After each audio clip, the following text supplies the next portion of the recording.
अस्सलामुअलैकुम गाइस, मैं हूं आपका होस्ट मोहम्मद हयात सुमरो। आज मैं फिर से एक फ़नी वीडियो पे रिएक्शन करूंगा। ये हंसी बाइक की वीडियो है, तो उम्मीद है आपको वीडियो अच्छी लगेगी। अच्छी लगे तो मेरे चैनल को लाइक करें, शेयर करें, साथ में सब्सक्राइब भी करें ताकि नई आने वाली वीडियो का नोटिफिकेशन आपको मिले। तो चलिए चलते हैं वीडियो की तरफ।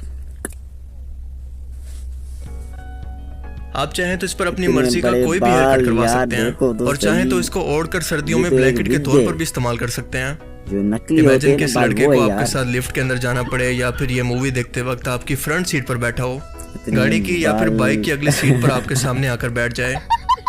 चलो और किसी का फायदा हो ना हो, लेकिन पैंटीन और हेड एंड शोल्डर वालों को तो अपने लिए बिल्कुल परफेक्ट मॉडल मिल गई है। और अगर आप किसी को ये गिफ्ट करना चाहते हैं तो उसे कमेंट सेक्शन में जरूर मेंशन करें। वैसे तो हिंदुइज्म के अंदर कई मिलियन छोटे बड़े खुदाओं की पूजा की जाती है और आए रोज इनके अंदर कोरोना देवी या फिर भगवान नरेंद्र मोदी की तरह इजाफा होता जा रहा है। लेकिन आपको ये जानकर हैरत होगी कि जनूबी भारत के गांव के अंदर हिंदू लोग एक मुसलमान की मूर्ति बनाकर इसकी पूजा करते हैं, और वो भी इतनी लंबी लंबी लाइंस के अंदर लगकर, क्योंकि यहाँ के हिंदुओं ने मिलकर इसकी बाकायदा एक मंदिर बनाई है जहाँ पर इसकी पूजा करने के लिए ये हर रोज यहाँ पर इकट्ठा होते हैं। और ये मूर्ति खुद किसी वेडिंग केक की तरह लगती है। मकामी लोगों के मुताबिक ये मंदिर तकरीबन 500 साल पुराना है और इसके पीछे वाकया दरअसल कुछ यूं है कि हिंदू नस्ल के कुछ लोग जब इस इलाके के अंदर आबाद हुए तो एक मुस्लिम नौजवान ने इनकी काफी मदद की थी, जिसकी मौत के कुछ ही अरसा के बाद यहाँ के लोगों ने इसे खुदा मानकर इसकी मूर्ति बनाकर पूजा शुरू कर दी। आई मीन आज के टाइम के अंदर भी ऐसे लोग मौजूद हैं। मतलब कहाँ से आते हैं ये लोग, कहाँ से आते हैं? इस मूर्ति को फ्रूट, नारियल, शराब, गोश्त, अगरबत्तियां चढ़ाने के लिए इस्तेमाल किया जाता है और अच्छा खासा बिजनेस पे चमक गया है, किसी और का नहीं बल्कि सिर्फ मंदिर के पुजारियों का।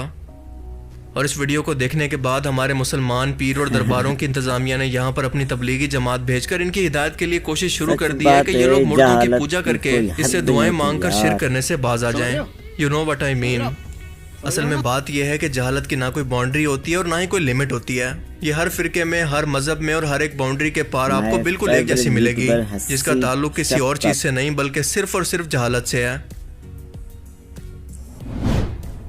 सोशल मीडिया पर अल्जीरिया के इमाम साहब की नमाज तरावी की एक वीडियो बहुत ज्यादा गर्दिश कर रही है, जिसके अंदर ये देखा जा सकता है कि नमाज के दौरान एक बिल्ली इनके कंधों पर आकर बैठती है और बोसा देकर वापस उतर जाती है। मगर इमाम साहब न इसे पीछे हटाने की कोशिश करते हैं, ना इसको भगाते हैं, बल्कि हुस्न सलूक से इसे बाकायदा ऊपर चढ़ने का रास्ता देते हैं।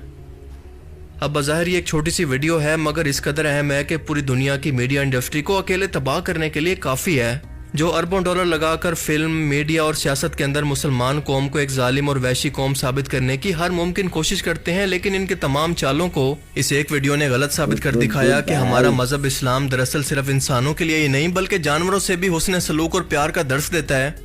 जिस तरह से कतर ने फीफा वर्ल्ड कप के दौरान इस्लाम का असल चेहरा गैर मुस्लिमों के सामने पेश किया और लोग हकीकत जानकर इस्लाम कबूल करने लगे, बिल्कुल वैसे ही पूरे इंटरनेट पर यह वीडियो सामने आने के बाद कई गैर मुस्लिम इस हुस्न सलूक से मुतासिर होकर क्यूरियोसिटी में ही सही लेकिन एक बार तो इस्लाम के बारे में जान रहे हैं। और इस अपनायत की एक वजह यह भी है कि इनके खुद के मुल्क के अंदर भी ये कानून है और इन लोगों की फितरत के अंदर जानवरों से मोहब्बत शामिल है। और इमाम साहब से सिर्फ जानवर ही नहीं बल्कि बच्चे भी प्यार करते हैं, क्योंकि इनकी एक और वीडियो के अंदर ये देखा जा सकता है कि बच्चे नमाज के बाद इनके पास इकट्ठे होकर इन्हें बाकायदा हक करके प्यार करने लगते हैं। इसीलिए मैं हमेशा कहता हूँ कि लोगों को सिर्फ बातों से इस्लाम के लिए ज्यादा मुतासिर नहीं किया जा सकता, बल्कि अपने करैक्टर और किरदार से इस्लाम की ज्यादा अच्छे तरीके से तबलीग की जा सकती है, जो कि आज के ज्यादातर मुसलमानों के अंदर खत्म हो चुका है।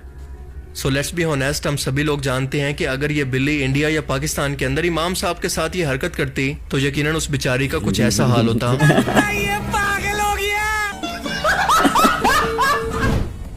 समंदर में जजीरों का सतह पर आना और कुछ अरसे के बाद डूब जाना वैसे तो बिल्कुल एक आम सी बात समझी जाती है, लेकिन साइंसदानों को एक ऐसे जजीरे की गुमशुदगी ने चकरा कर रख दिया है जो कि कुछ ही अरसा पहले तक गूगल मैप पर बाकायदा सैंडी आइलैंड के नाम से मौजूद था, मगर देखते ही देखते अचानक से कहीं पर गायब हो गया। ये पूरा जजीरा पुराने नक्शों के अंदर भी मौजूद था और गूगल मैप पर भी, लेकिन गूगल मैप हमेशा से आसमान की सैटेलाइट के जरिए तस्वीरें लेता है, जिसकी इतनी बड़ी गलती के चांसेस ना होने के बराबर हैं कि कोई जजीरा मौजूद ही ना हो और वो इसे मैप पर दिखा दे। जब माही गिरों से पूछा गया कि इस जजीरे पर क्या कुछ मौजूद है तो इन लोगों का जवाब था कि हमने तो यहाँ पर कोई जजीरा देखा ही नहीं। रिसर्च टीमों ने जब इसकी खोज की तो ये वाकई वहाँ पर मौजूद नहीं था और ना ही समंदर की गहराई के अंदर इसका कोई नामो निशान था, जिसके बाद सवाल ये पैदा हुआ कि आखिर ये इतना बड़ा जजीरा कहाँ पर चला गया? क्या इसे जमीन खा गई या फिर आसमान? इसी सवाल ने इसका नाम गुफ्ट आइलैंड या फिर भूतिया जजीरा रख दिया, जिसके बारे में आज तक रिसर्चर परेशान है कि ऐसा भला मुमकिन कैसे हुआ, पर किसी के पास इसका कोई जवाब नहीं। अगर आप भी कहीं ट्रैवल करने के लिए गूगल मैप्स का इस्तेमाल करते हैं तो आपके लिए बहुत बड़ी खुशखबरी है कि इसे बहुत जल्द इतना एडवांस बना दिया जाएगा कि आप सिर्फ अपने मोबाइल फोन का कैमरा खोलकर ना सिर्फ उस जगह को पहचान पाएंगे, बल्कि ये टूरिस्ट गाइड की तरह आपको अपनी लोकेशन पर लेकर जाएगा। इसने हमको गुमराह कर मोबाइल दिया का कैमरा था। ओपन जब करते हम ही आपको हैदराबाद पहचान कर बताएगा कि आप इस वक्त कहाँ पर मौजूद हैं और आप किस लेने जा डायरेक्शन रहे के अंदर थे, जाना मोबाइल चाहते फोन, हैं, तो लोकेशन आपके के आसपास हिसाब से मौजूद जा रहे बिल्डिंग्स थे। किस मकसद के लिए हैं। लतीफाबाद 7 और अगर नंबर आपको की तब भी लोकेशन मुश्किल थी, पेश आए तो एक इसने टूरिस्ट हमें गाइड जो कि एक मदीना लोमड़ी है नगर में आगे छोड़ चलकर दिया। आपको अपनी मंजिल पर बोला, पहुंचाएगी, ये लोकेशन बस है, आपको इसके रिफ्रेश पीछे किया, पीछे फिर चलकर जाके इसको सही फॉलो लोकेशन करना है। आई। जिसे टोटल दबा गूगल दिया। ने इस नई टेक्नोलॉजी को घुमाता वर्चुअल घुमाता पोजीशनिंग गाड़ी के सिस्टम का टुकड़े नाम करवा दिया है, देता। जो कि आपको बिल्कुल एग्जैक्ट फासला और टाइम को तय करके यही होता है जल्द से भाई, जल्द किसी भी Google नई जगह पर पे पहुंचाने के लिए चलो काफी जरा हेल्पफुल ये होगा। क्या कमाल का आइडिया है, लोमड़ी भी अभी है ना रास्ता amazing? दिखाएगी। वैसे दिमाग ज्यादा है लोमड़ी के पास, लगे रहो भाई। रस्म और रिवाज दुनिया के अंदर कैसे जन्म लेते हैं, इस चीज को समझने के लिए कुछ साइंटिस्ट ने एक एक्सपेरिमेंट किया कि 5 बंदरों को एक जगह पर रखा और इनके साथ एक सीढ़ी लगा दी। इस ऊंची सीढ़ी पर केले रख दिए। जब भी कोई बंदर इन केलों को उठाने के लिए सीढ़ी पर चढ़ता तो तमाम रिसर्चर इन बंदरों पर पानी डाल देते और जब ये बंदर नीचे आता तो पानी बंद हो जाता। कोई और बंदर सीढ़ी पर चढ़ने की कोशिश करता तो उसके साथ भी यही होता। रिसर्चर फौरन से तमाम बंदरों पर ठंडा पानी डाल सर्दी देते। बहुत है यार, बहुत सो अब सर्दी आहिस्ता है। आहिस्ता तमाम बंदरों को ये बात समझ आ गई कि सीढ़ी पर चढ़ने से नुकसान होता है क्योंकि हम सब पर पानी गिरने लगता है। अब अगर इन गाड़ी 5 में बंदरों में बैठा से हुआ कोई एक भी यार। ऊपर चढ़कर केलों को उतारने की कोशिश करता तो बाकी 4 मिलकर इसको नीचे उतारते और इसको खूब मारते। अब रिसर्चर्स ने क्या किया कि 5 में से एक बंदर को निकालकर इनकी जगह एक नया बंदर इनके दरमियान रख दिया, जिसे कुछ पता नहीं था कि यहाँ पर आखिर क्या चल रहा है।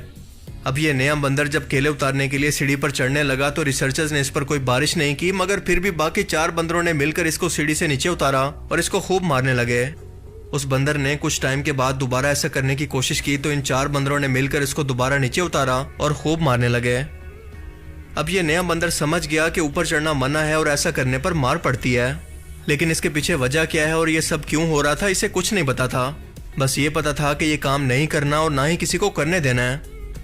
यूं एक एक करके साइंटिस्ट ने बाकी 4 बंदरों को भी बदल दिया, यानी 5 के 5 बंदर एक दूसरे से बदल गए। 5 की जगह नए बंदर आ गए, लेकिन हैरत अंगेज तौर पर रिसर्चर ये देखकर हैरान रह गए कि इन 5 के 5 बंदरों ने इस सीढ़ी पर चढ़कर केलों को उतारने की कोशिश की ही नहीं, बल्कि जो भी ऐसा करने की कोशिश करता बाकी 4 मिलकर उसको नीचे उतारते और खूब मारते। प्यार गिराते हैं। यानी एक खामखा की तौम परस्ती इनके अंदर डेवलप होगी, जो कि अपनी आने वाली नस्लों को भी ट्रांसफर करेंगे। ये लोगों का बिल्कुल इसी सिस्टम तरह है। से रस्म और रिवाज और हजारों साल पुरानी तौम परस्तियां जन्म लेती हैं, क्योंकि हम अपने बुजुर्गों से सुनते हैं कि ये काम नहीं करना, इसमें नुकसान है।